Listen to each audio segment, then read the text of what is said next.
You're listening to Love the Arts. I'm Joel Gibbs. My guest today is Joe Tarsia, who in 1968 built Philadelphia's legendary Sigma Sound Studios. Under Tarsia's leadership, Sigma helped create what became known as the Philly Sound, recordings and huge hits that came to life through the songwriting and production of Gamble and Huff, resulting in an endless stream of chart toppers for artists like the O'Jays, Lou Rawls, Teddy Pendergrass, Billy Paul, the Stylistics, Harold Melvin and the Blue Notes, and so many more. All of these recordings famous for their sonic clarity, rhythm, and romantic aura.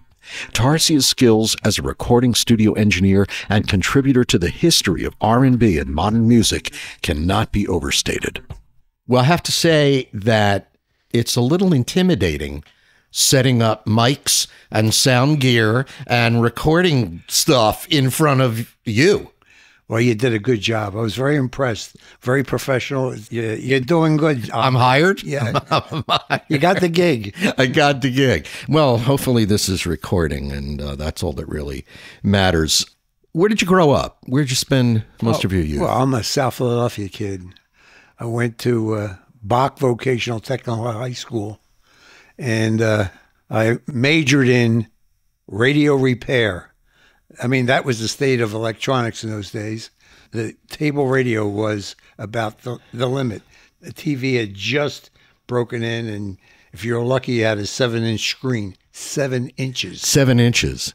With a magnifier in front of it. I think my father-in-law, when television first came out, he was one of the first guys to have one on the block in Strawberry Mansion.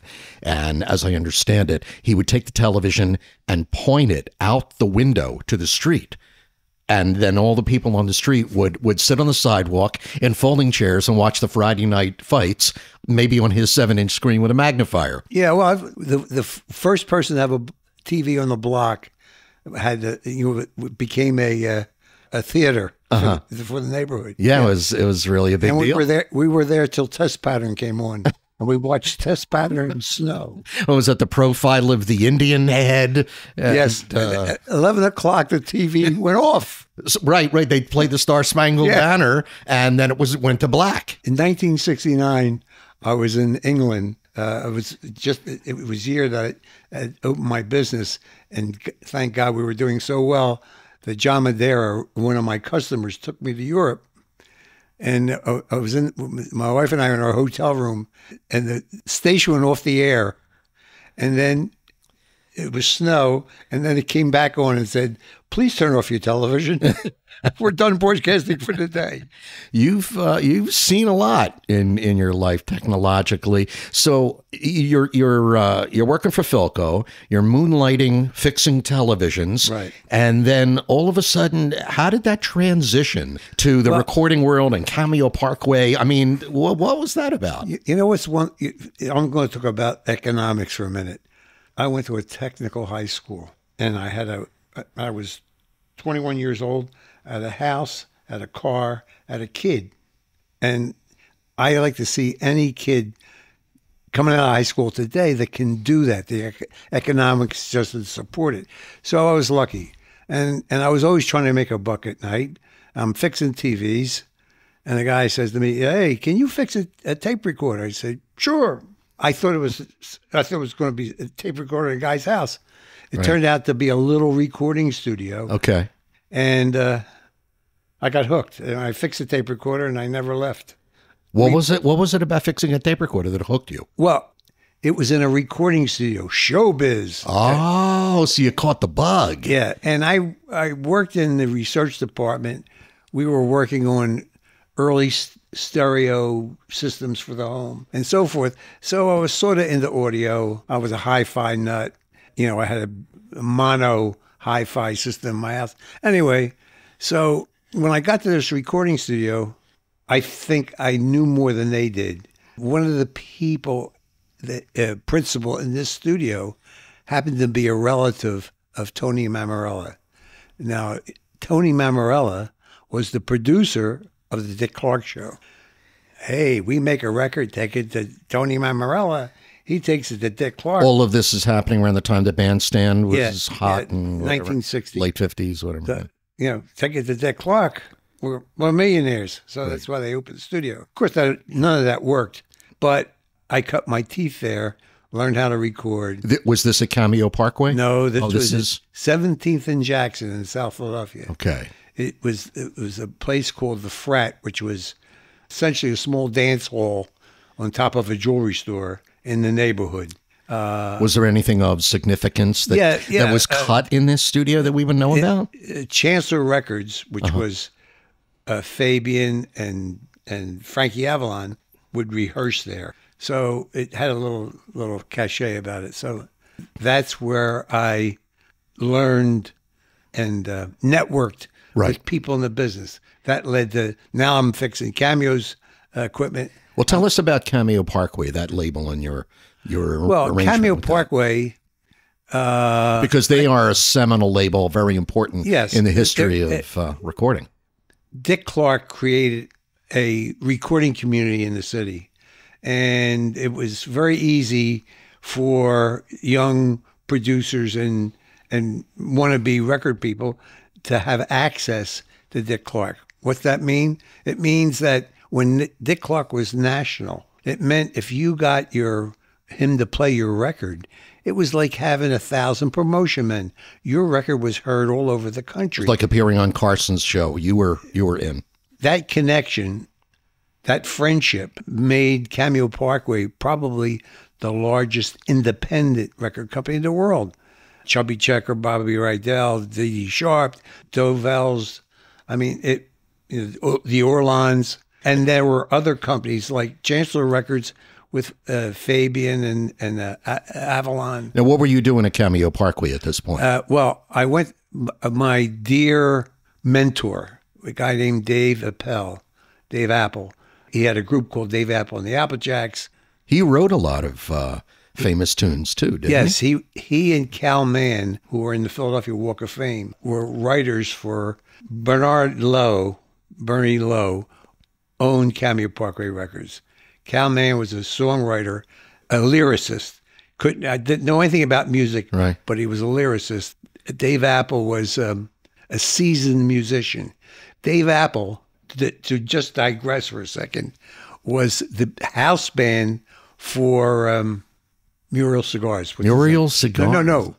Who's the comedian? Oh, Ernie Kovacs. Ernie Kovacs. How did I do? Thank you. I just pulled that right out of my rump. So Ernie Kovacs show originated in Philly. Yeah. Dave Apple and his band was the house band. Okay. And he would tell me stories of how nuts Ernie Kovacs was. And brilliant. He said, we were about to go on the air. We're sitting there with our music, and Ernie Kovacs comes with a cigarette lighter and lights our music on the stand. So that's, Ernie Kovacs was known for being nuts. He was nuts. So at Cameo Parkway, were you behind the board at this point, whatever that looked like these days? Dave was a one-man band. He wrote the arrangements, he did the recording, and did just about all the coordination for making a record. And I worked for Dave. And it was through him, he taught me how to work with musicians and the etiquette of the studio and so forth. And it was really important to me. And through Cameo Parkway, I got introduced to the record community and the producers. And that's how I eventually met Gamble and Huff. And the rest was history. When Dick Clark in '63, two things changed my life. The Beatles and Dick Clark moving to the West Coast. Because when Dick Clark moved the show to the West Coast, now you couldn't have dinner with him and give him your record. So the Beatles changed pop music tremendously. You're talking to the world's most psychopathically passionate Beatlemaniac here. Okay. So you're preaching to the choir. So all of a sudden, from musicians coming in with a white shirt and tie, just played the club or played the Schubert Theater or whatever the night before, now you got guys coming in sandals, shorts, and with a little bag of weed, making music. So it really changed the complexion of the business.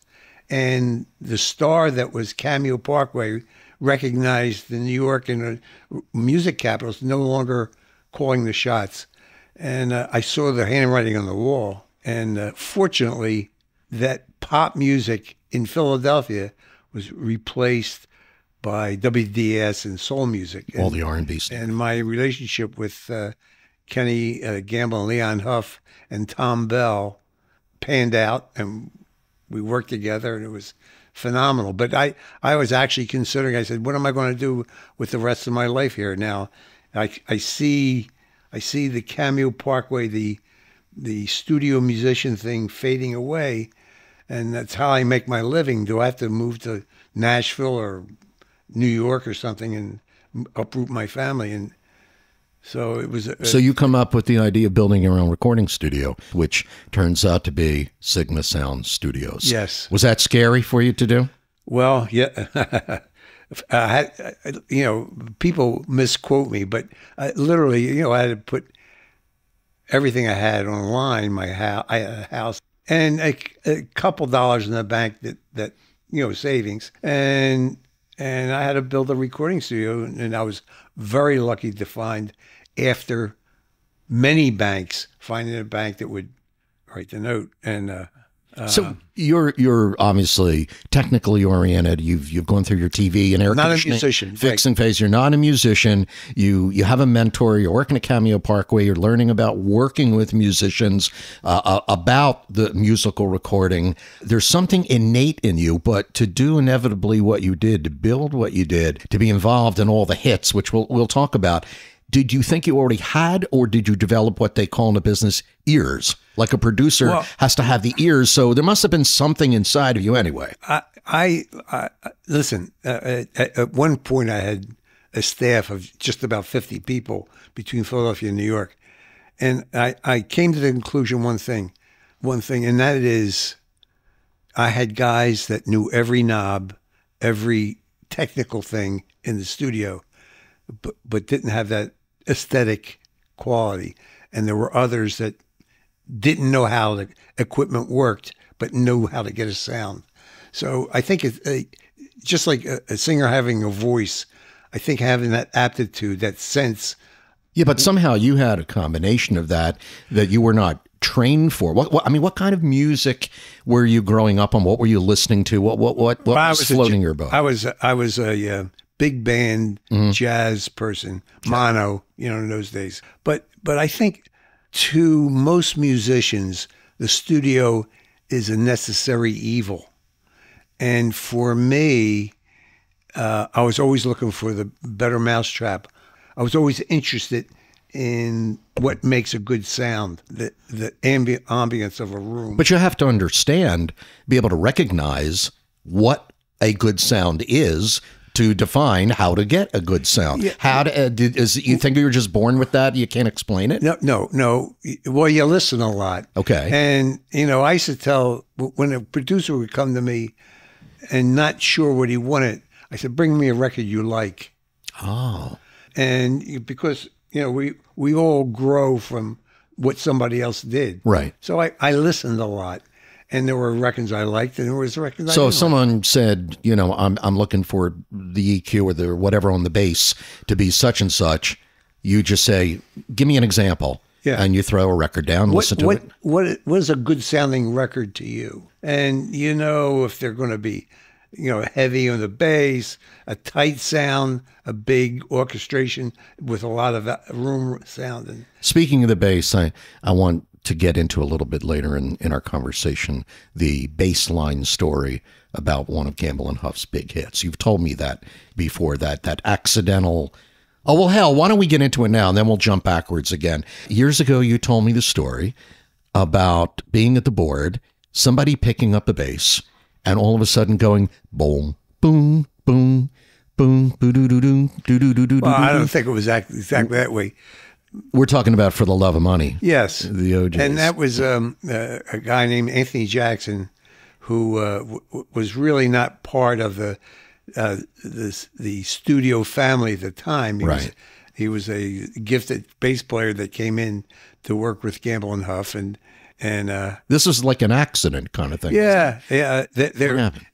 Anthony Jackson's noodling around, and as the story goes, Leon Huff heard him play that riff, and he says, "Don't change it.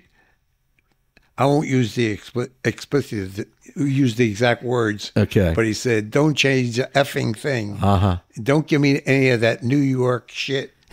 Play that when we get to the studio." Okay. So beside the bass line, Right. he had a phaser on the bass instrument, which is a thing that sort of distorts the sound a little Right. bit. And so it gave it a unique sound. And Put a little delay on there maybe or something. And so when you got into the studio, psychedelic was in then in the white music, so to speak. Yes. They were doing like psychedelic things. And I just finished an album with Todd Rundgren, and Todd was into all the electronic trickery that you could do. Yeah. And he brought an engineer to Sigma from the West Coast.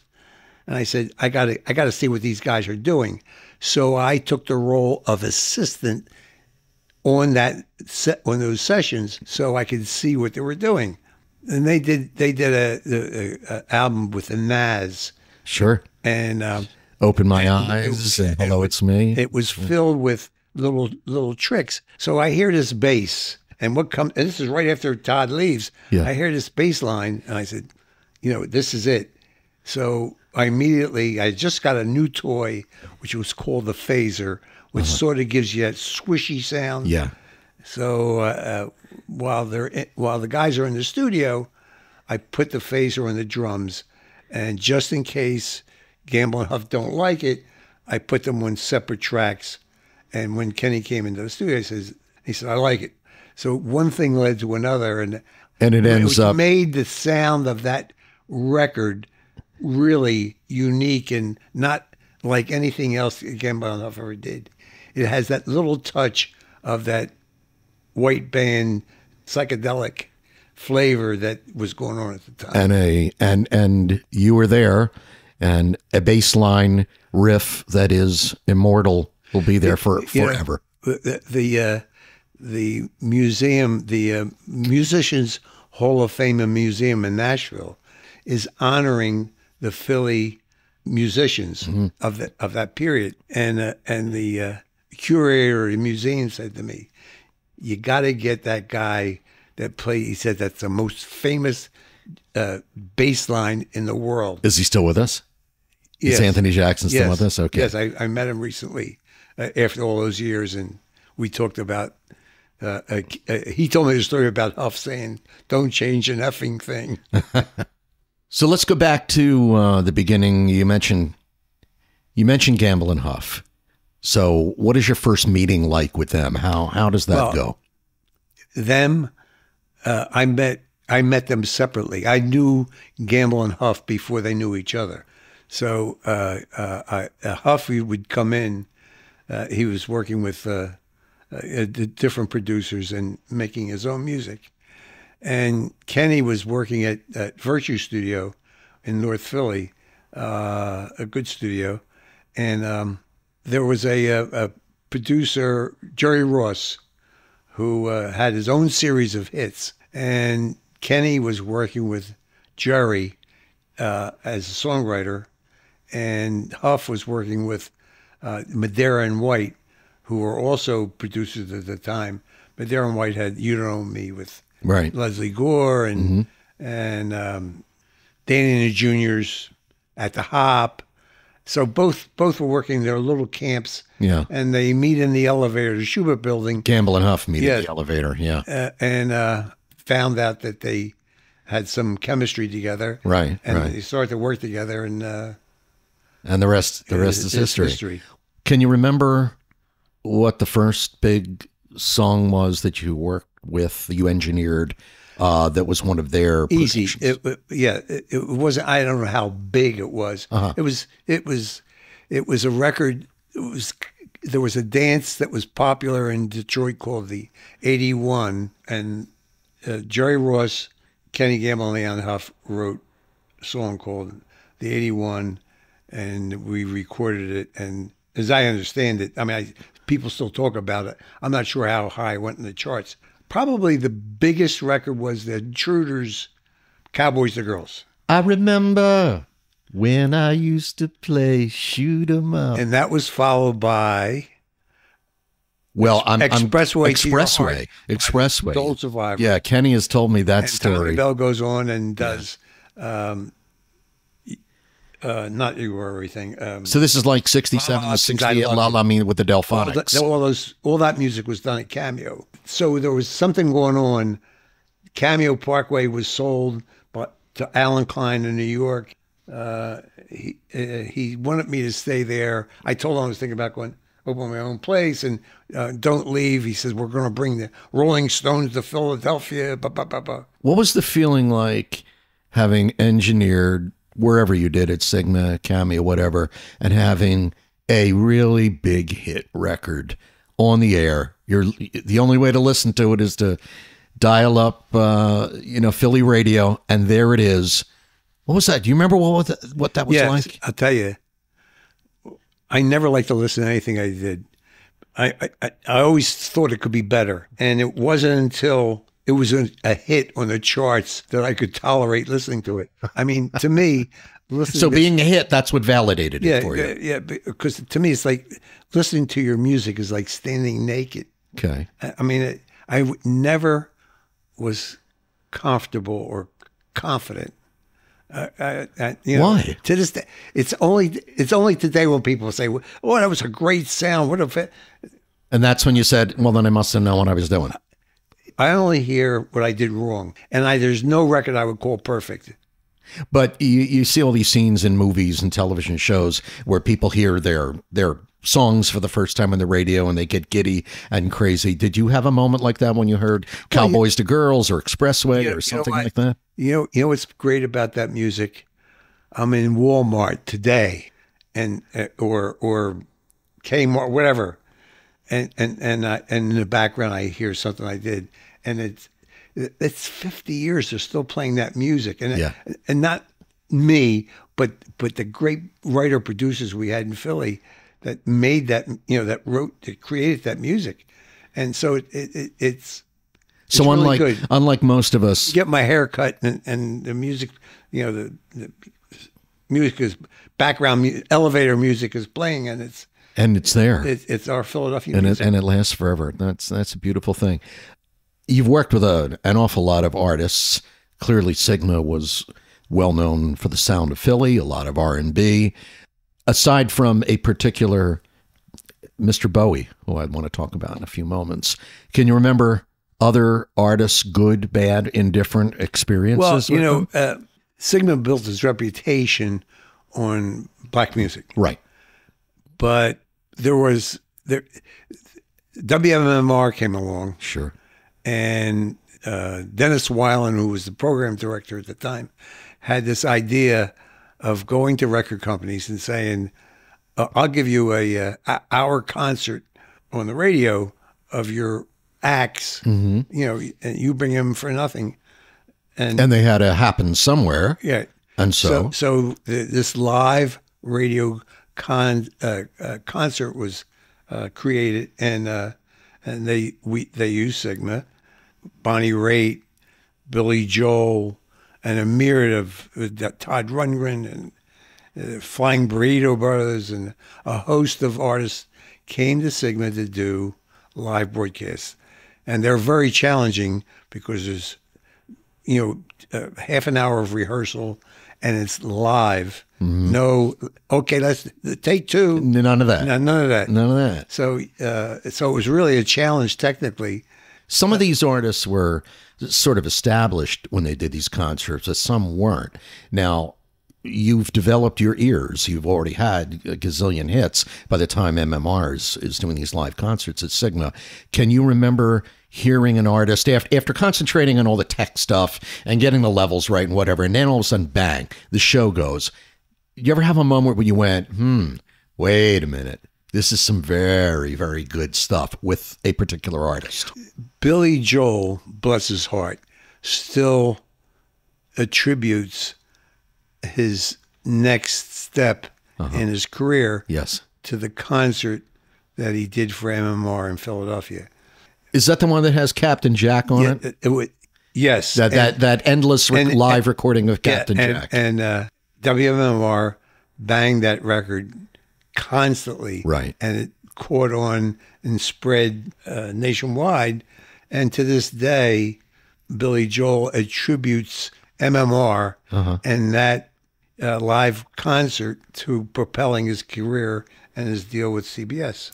You once said to me, I don't know, a dozen more years ago when Sigma was still open, that you were sort of seeing the writing on the wall that any schmuck with a Radio Shack mic, a computer, and a piece of software can record stuff in his basement now, and they don't need us anymore for doing demos or who knows what. And I know you were, I guess, a little upset about the way things were going, understandably so. But what I took from that was, well, that may be, but you're still not recording at Sigma.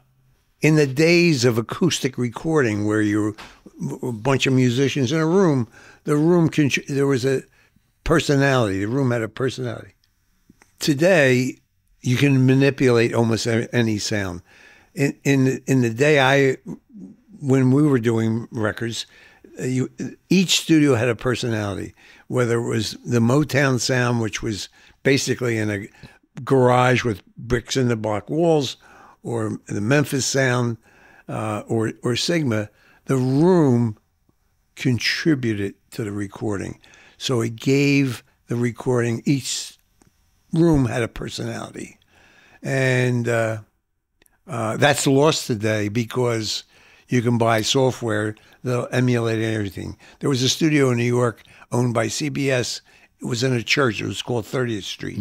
And some of the greatest big band recordings came out of that room. It had a personality.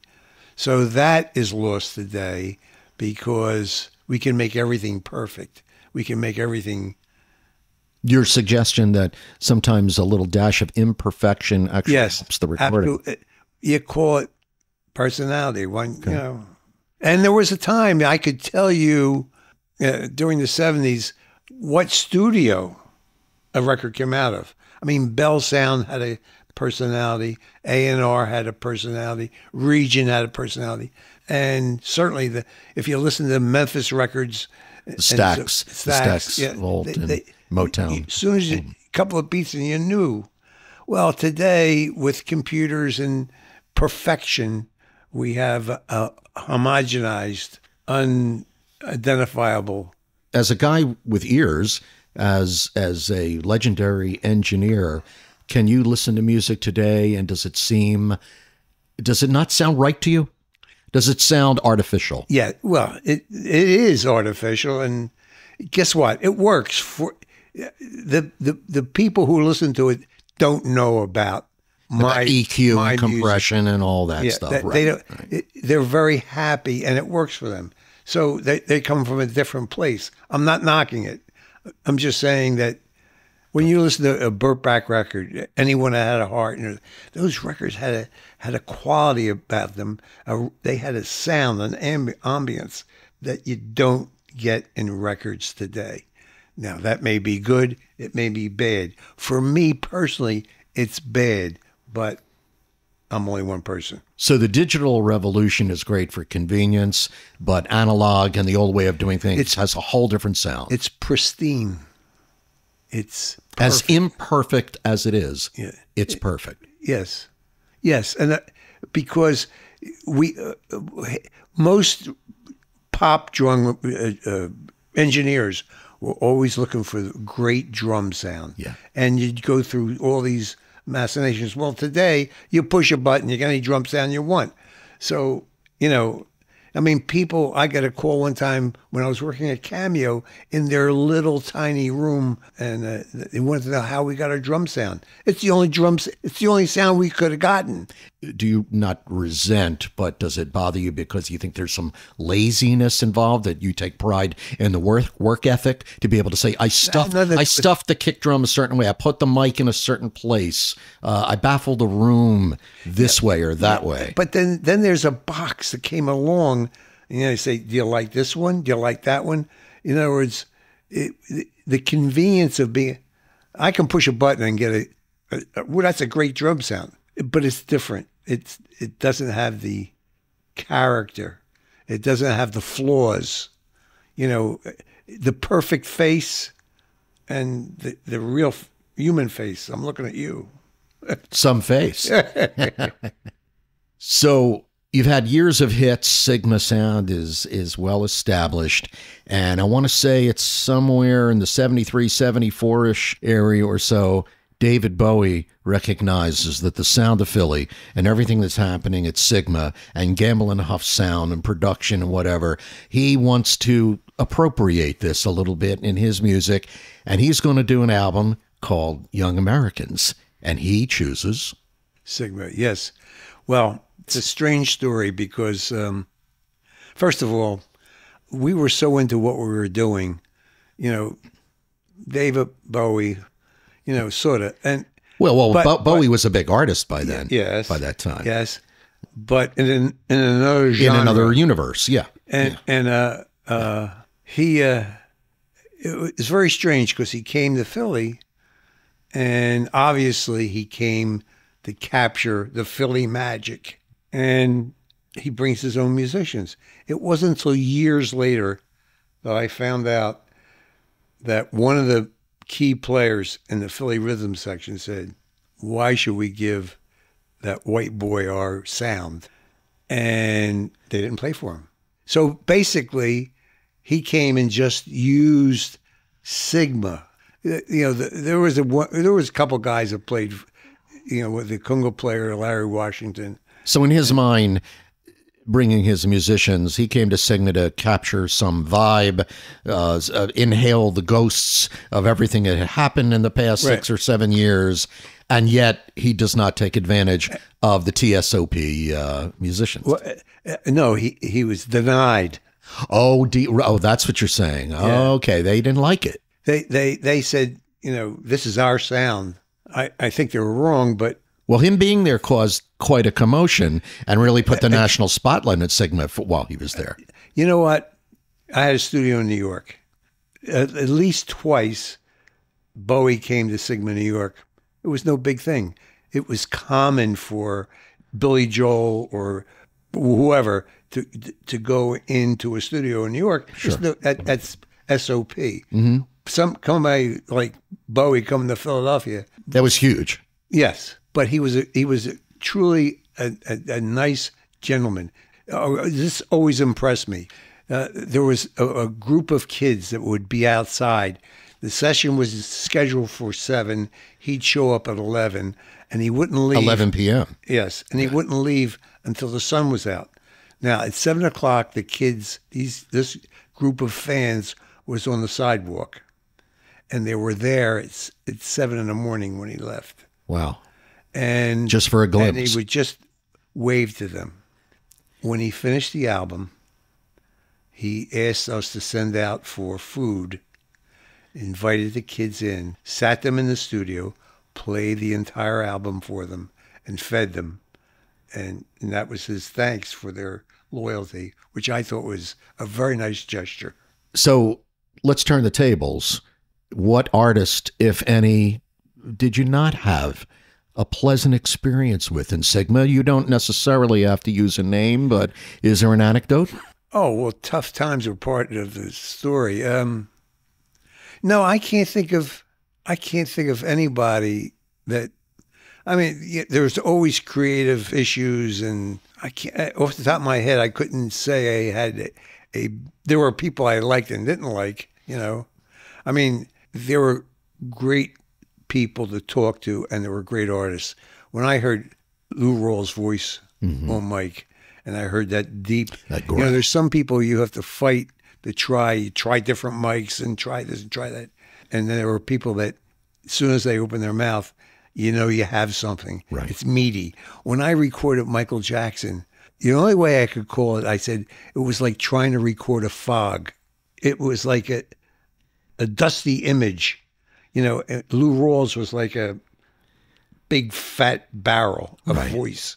So, in that way, interesting. The OJ's probably the most successful group to come out of Sigma. I mean, they had so many hits. And Eddie and Walter Williams were so different. Their voices were so different. Eddie Levert. Yeah. Yeah. And Eddie would be the strong muscle, and the other voice was the sweet.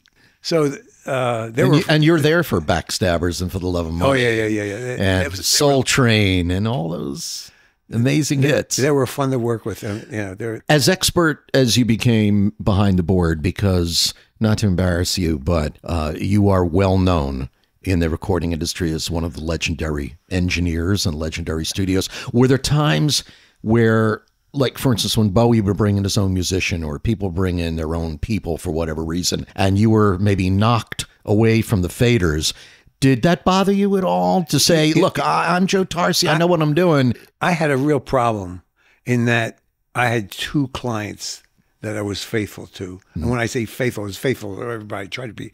But that I felt obligated to, and that was Gamble and Huff and Tom Bell. And, they kept me extremely busy. So you try to impart your style, your room, whatever procedures we had as a studio. I don't know if my guys mimicked me or they did their own thing, but there was a sound that was, some of that is just created by the real estate. There was a sound that was called the Sigma sound. So people would come, and then Jacques Morales and Henry Bello came from France to Sigma, and they came with a laundry list, which obviously came off the back of an album. They wanted this guy on bass and that guy, and they wanted Joe Tarsia, engineer. They wanted Ronnie Baker on bass and Earl Young on drum. They wanted the arrangers. They wanted Bobby Martin. And God bless his heart, Harry Chippetts, who was very important to me. Another legendary name in the record business. Did a bait and switch, I say, and put together a completely different package. Okay. Because we're all busy. There was the A team, B team, and C team, because now I've got 3 studios in Philly that are doing music. I'm one person. So Jacques Morales and Henry Bello created the Village People and the Ritchie family, but with a completely different team in Sigma. You, across the length of your career, between Cameo Parkway, Sigma Sound, your own place, New York, Philly, you've got, if I'm not mistaken, roughly about over 150 gold and platinum. Certified 200. Certified 200 gold and or platinum awards for the music that you took a part in. Any particular one or two that just remains in your heart as being a favorite? I know they're all your children. I get it. But when you think about, wow, I was behind the board or here at Sigma, we recorded such and such. Give me a couple of the tunes that really last for you in your heart. Favorite was recorded at Cameo was Expressway to Your Heart. Mm-hmm. Mono. Soul Survivors. Yes. Backstabbers, the OJs. You'll Never Find. Lou Rawls. Betcha by Golly Wow. Stylistics. They say a Philly sound. How different is the Tommy Bell orchestrations than the Gamble and Huff rhythm Well, that's records? a good question. You're one of the architects. What is the Philly sound? Define that. That's my point. What is the Philly sound? Because to me, Tommy Bell, who had a very successful run, and Kenny and Leon are two different worlds. And they were grouped together and called the Philly sound. Kenny and Leon, would you say more so beat oriented, and Tom rhythm. Bell more lush and romantic? Yes. I mean, that's my interpretation as a consumer. If you listen to Betcha by Golly Wow or People Make the World Go Round, those orchestrations. That could be the Philadelphia Orchestra, the way that sounds behind those in those recordings. I mean, just beautiful orchestrations. And Kenny and Leon were more down to earth, a little more gutty, but still not Motown. They had their own sound. But my point is, you say, what is the Philly sound? I don't know, because I can point that very prime Gamble, Huff, and Bell, where the music is so different. I was very honored that you invited me a year or two ago out on 12th Street in Philadelphia, Sigma Sound Studios, which does not exist, unfortunately, anymore. But there is now a historical marker right there on 12th Street, right in front. Tell me what you thought about it, because I was with you. I watched your face. Well, you know, it's interesting because a couple of my guys, okay, unfortunately no longer here with us, were begging me they wanted some kind of marker, and I wanted to dedicate it to them, but the rules of the what goes on a state marker are very restrictive, so it has to be just in my heart. But it's a good feeling to think you made some kind of mark in your life.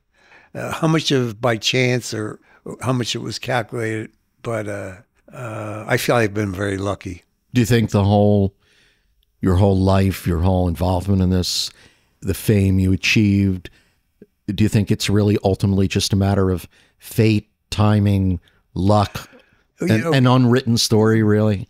Kenny Gamble we were all, people said, how can I? And the only thing you can say to him, when opportunity knocks, be there to open the door. I mean, I think that to any young person, I would say, first of all, you have to love what you're doing, but you have to network. You have to put yourself around those people that are doing what you want to do.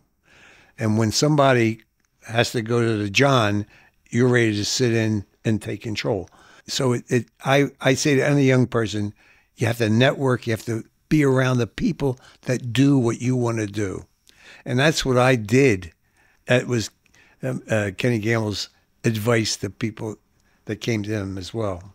As somebody who was there literally from the very beginning of the pop, soul, modern R&B era that we know today, what do you see? How do you reflect on the recording industry and music today? Because most people my age, people your age, and maybe it's just the old being curmudgeonly, but most people kind of look down on it and criticize it and find a lot of problems with it. What's your thoughts on what's going on today? Each generation says, I mean, the big bands are not coming back.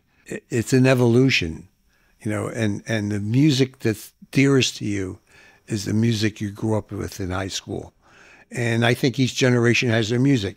I don't understand today. I think ours was better, but that's what every generation says. So we march along.